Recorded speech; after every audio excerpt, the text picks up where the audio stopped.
So there's two things going on. We have the peace plan. We also have the elections and election promises by Netanyahu. Hey folks, everything new under the sun. Here's a Monday update with some of the things that are happening in the Middle East as they relate to the peace plan, Trump, the West Bank, Gaza, and the Temple Mount. So we're going to take a look at a few articles here. And again, there's interesting stuff going on, interesting statements by the leaders.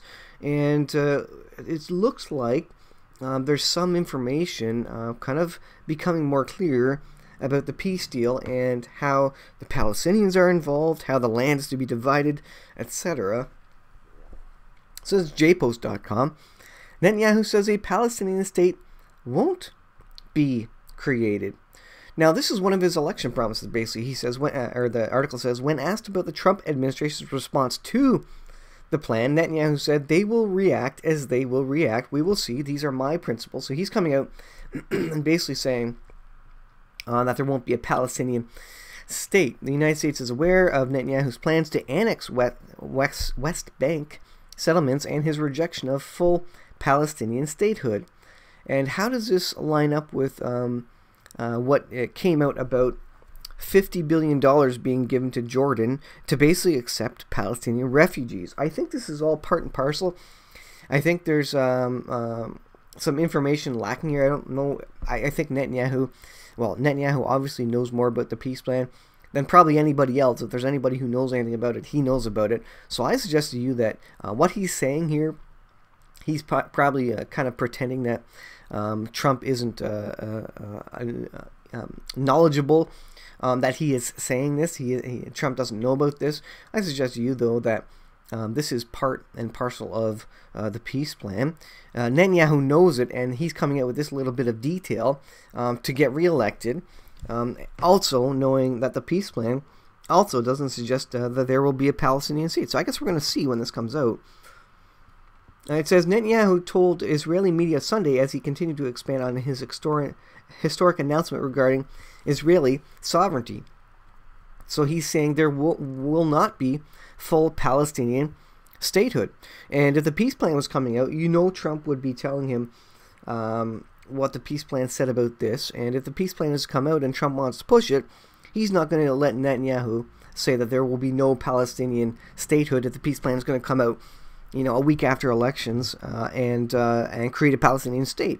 There's going to be some agreement there. There's going to be some coordination in terms of the statements as the Trump administration gets everybody, the world, hopefully, on board with this peace plan. So, no, I think there's direct coordination between Netanyahu and Trump. I think Netanyahu saying this is just a deflection. They will react as they will react. I think Trump knows exactly what Netanyahu is going to say. Before Netanyahu stated it publicly. And there's some coordination there in terms of the peace plan rollout and what Netanyahu is saying in terms of his platform to get reelected and his view of Israel going forward. It says, in an interview with Arutz 7, Netanyahu spoke of a three-stage plan with regard to the West Bank, the third stage of which is to apply Israeli law to the communities of Judea and Samaria. So bringing Israel together, which we will do in the next term. He says, I want to do it gradually. I want to do it, if possible, with American support. And I believe there is a direct coordination here already with the U.S. as it relates to, because, again, Trump's not going to let this happen if he has any information or knowledge about this without coordination for the rollout of the peace plan. It says, when pressed whether the White House knew of his plans, Netanyahu said, sure. And so that's exactly what I was saying. Trump knew exactly that Netanyahu was going to come out with this, and this is coordinated. It goes along in line in parallel with the peace plan. This is all part of it. So very interesting stuff. So the peace plan apparently at this point in time doesn't include the recognition of the Palestinian as a standalone state. Very interesting. And the fact that the news coming out that $50 billion is being given to Jordan or promised to Jordan if they take in the Palestinian refugees, that's interesting. So, in fact, it seems like it's shaping up as though it's not going to be a two-state solution, but maybe a one-state, as long as Palestinians agree to live in the same area together, and if not, they can apparently move to Jordan, and Jordan will be getting paid handsomely to allow that. Now, Palestinians are second-rate citizens in Jordan right now, but maybe part of the plan is that Jordan recognizes them as full citizens, and so they are not second-rate at that point. Netanyahu reiterated his pledge not to uproot settlements or settlers. If we do not tear out the settlers, then who are they going to live under? They are going to be under Palestinian sovereignty. That is dead, he says. Those who live in settlements will be under Israeli sovereignty. So Israel apparently is getting lots of land in the deal of the century. It's going to be very interesting to see how all the Arab neighbors and how the Palestinians deal with whatever this peace plan has in store for them. It's very fascinating. It says the Palestinians will govern themselves, but they will not have security control. So Israel takes security control, but there's somehow a government provided to the Palestinians that they can manage their own resources in some sort of fashion. But the security generally will be handled by Israel, so that you don't have the Palestinian terrorists lobbing rockets over top. And I think that makes sense. Effectively, the military will control the area, prevent rockets and terrorists from running around and causing trouble. But then the Palestinian people themselves will be able to govern themselves. And I think that probably does make a lot of sense. And so what are the Palestinians saying about this? Well, let's look at this one. jpost.com.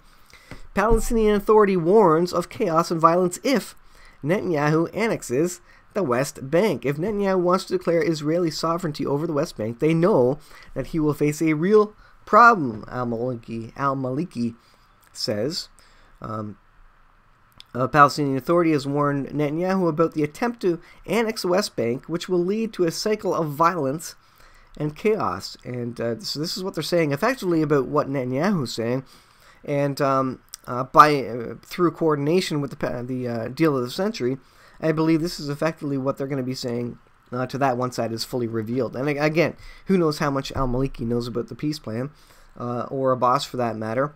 They probably know a lot more than a lot of us anyways. Speaking at the World Economic Forum in Jordan, Palestinian Liberation Organization Secretary General Saeb Erekat chastised Netanyahu, saying that the international community cannot treat Israel as a state that is above the law. We heard Netanyahu speaking openly about his intentions to separate the West Bank and the Gaza Strip, and about annexing the West Bank. This will bring the area cycle of violence and chaos. So this is what they are saying about this. They don't want Israel to control security in the West Bank. So let's look at what the Palestinians say about the Temple Mount. And this is an interesting one. Abbas sends contradictory messages to American and Palestinian audiences. This is from Breaking Israel News, speaking of the Temple Mount specifically. And he's saying that the Temple Mount, to Americans, he's saying that Temple Mount should be open to all monotheistic religions, but to his own people, he's saying that the Muslims own the Temple Mount. It says, when talking to a group visiting Harvard students last week about a future division of Jerusalem, i.e. the deal of the century, the peace plan, Abbas declared that the holy sites will remain open to the three monotheistic religions, Judaism, Christianity, and Islam. It will be forbidden to any person, Christian, Jew, or Muslim, from going and performing his religious rituals. It will be forbidden to prevent, rather, any person, Christian, Jew, or Muslim, from going and performing religious rituals. Now, that's an interesting statement. This is to the Americans. Wouldn't it be interesting if the Muslims accommodated the prayer of Christians and Jews on the Temple Mount? Right now, they don't. Right now, the Israeli police on the Temple Mount will not allow praying, because it effectively causes violence of the Muslim worshippers or rioters, or whatever you want to call them, who are up there. So the Waqf, the Temple Mount Authority, doesn't allow even praying of the Jews, the swaying back and forth that they do at the Western Wall.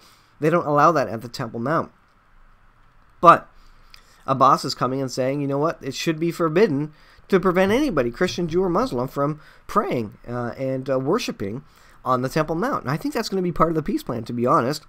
And maybe this is why he's saying this to the American audience. Palestinian Media Watch has shown that these remarks directly contradict the previous statements made by Abbas, in which he explicitly called for Palestinian violence to prevent Jews from going to the Judaism's holiest site, the Temple Mount. The PA chief repeatedly said that the entire Temple Mount belongs to Muslims alone, and that the Jews have no right to defile it with their filthy feet, he says. In 2014, Abbas called for Palestinians to prevent Jews from defiling the Muslim and holy sites, urging the people to prevent them, i.e. through terrorist activities, from entering the Temple Mount. Official PATV, which is controlled by Abbas, emphasized the importance of the statement by rebroadcasting it 19 times in 3 days. Fatah rebroadcast the speech again on July 15, 2017 and November 28, 2018 on their official Facebook page. Abbas's tolerant statement to the American students contradicts the policy of his advisor on religious and Islamic affairs. It says, let's see, just last month, Al-Habash condemned European Union for using the term Temple Mount, thereby acknowledging the Jewish connection. So they don't prefer to call it the Temple Mount, connection to the site. And the existence of Jewish temple in the past, instead only referring to the location by the Muslim name Haram al-Sharif, the noble sanctuary. So they want it called by the Islamic name that they give it, Haram al-Sharif, not the Temple Mount, because the Temple Mount would suggest that there was a first and second temple there by the Jews. So interesting situation. How is this going to lead into the deal of the century? Does Abbas know what's happening? Is his statement now, is it changed from what he was saying before? Officially, when he speaks to the Palestinians, is he going to now be saying that all the monotheistic religions should be able to worship and pray on the Temple Mount, or is he going to hold fast to his previous statements, suggesting that it's for Muslims only? Interesting situation here, and also interesting coordination by Netanyahu. I believe he knows a lot more than everybody does about the peace plan, and I'm sure all of his statements in these elections, his platform related to the Temple Mount and the Palestinian statehood, etc., I suggest that all of these are coordinated with the details of Trump's deal of the century. So we're going to see it soon. The elections are they tomorrow? The elections tomorrow? I think they might be. And then shortly after that, supposedly, is the peace plan, the deal of the century. It's going to be fascinating to see how this turns out and what all the Arab nations around, whether they agree to it or not. It's going to be interesting to watch. So I will keep you guys on top of all that. It's going to be very fascinating to see this. Is this the peace plan? Is this going to be implemented? Is Trump the Antichrist? No. Is this the peace plan that ends up being put forward and forced by the Antichrist? It could be. Maybe a rendering of this. We're not quite there yet. I think we're going to see the revealing of it, and the world is going to slowly get accustomed to it and be able to talk about it, and Netanyahu is going to be able to present it to the Jewish people, get them slowly on board with it and attuned to it and comfortable with it, and then there will be a point in time where there comes an Antichrist figure, and he is probably alive and well right now. And it's going to be at a time of war, I believe, because people aren't going to really push ahead with a peace deal unless there's a reason for a peace deal, and that's going to be a significant war in the region, I think.